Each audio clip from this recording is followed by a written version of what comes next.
What's going on, everyone? Welcome back to the channel. If you're new to the channel, my name is AkeemHaynes. I'm a two-time Olympian, Olympic bronze medalist, author, motivational speaker, and sports commentator. On my channel, we talk boxing, MMA, track and field, and of course, motivation and encouraging content. If this is something that you enjoy, then I hope that you subscribe to the channel. Now, let's get into the video. Lenier versus Viktor Vykhryst. This one is on the Vargas Foster card. The heavyweight matchup should be a good bout. Let's get into it. Let's start with the Cuban Olympian Lenier.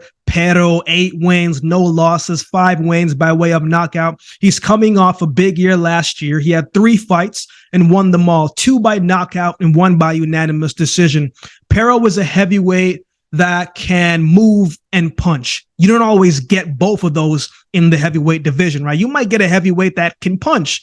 I'm sure when I say that, someone comes to mind. You might get a heavyweight that may not be the biggest puncher, but he's got very good feet and he got a little bit of pop. Or you may get a heavyweight that has both. And I think Pero is a good balance of both. You watch Pero fight and he shows you something different each time. Offensively, he can find his shots, right? He's got a well-balanced attack. He goes to the head and attacks the body and breaks you down round to round. He puts down punishing combinations together. He's accurate with the shot, picks his spots very well. Defensively, though, as the fight goes on, sometimes he's a little bit stagnant and likes to stand in the pocket a little bit longer than I think he needs to be. But it also goes, I mean, he's taking some big shots and he can take some shots. So he's got a solid chin. Last year, he fought another heavyweight by the name of Giovanni Brazon, which was a great fight. That was an underrated fight if you haven't seen that one yet. Brazon was undefeated as well. He did a lot of good things in that fight. And Pero was tested in that fight as well because Brazon made him earn that victory. Pero's body work in that fight was outstanding. He found the right openings, landed them cleanly, and I'm not sure what Brazon was made of because some of those body shots that would have took out some of the top heavyweights in that division. He landed some punishing shots and put together solid, effective combinations. It was a hard-hitting fight. In the first 3 rounds, it looked like Pero was going to walk away with it convincingly, right? Without any type of pushback, right? Pero was in complete control, but Brazon kept coming forward. Pero looked slightly, maybe have gotten a little comfortable in that 4th and 5th round, and Brazon caught him in the 5th round with the left hook that stumbled Pero and knocked him off his balance. And you could see that it was hurt, right? But he didn't panic. He stayed composed and lasted the rest of the rounds, went back to his corner and came back the next 2 rounds, gained control of the fight and sealed the win.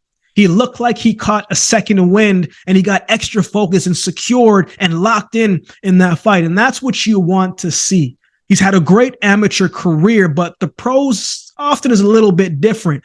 How do you handle when things don't go your way, right? I thought when he faced that type of adversity, he didn't panic, especially he has under 10 professional fights. I thought he gathered himself with composure and poise and rallied to win the fight. Looking forward to seeing what he does this weekend because this is not going to be an easy opponent for him. But let's talk about his opponent, Viktor Vykhryst. Undefeated as well, 11 wins, 0 losses, 7 wins by way of knockout. He's a big, strong heavyweight that's light on his feet. He looks more like a natural boxer to me than someone who is trying to take your head off. He's going to wait for the right openings, not a lot of volume in the rounds. He's going to try and counter you coming in, try and capitalize off your missed opportunities. It's interesting to me because as big as he is, doesn't really seem like he likes to mix it up on the inside. I thought in his last fight when he fought Franklin Lawrence, I thought he could have done more work on the inside, right? And possibly get a stoppage in that fight. I thought he could have punished Franklin, in my opinion, right? But he just kept his distance, right?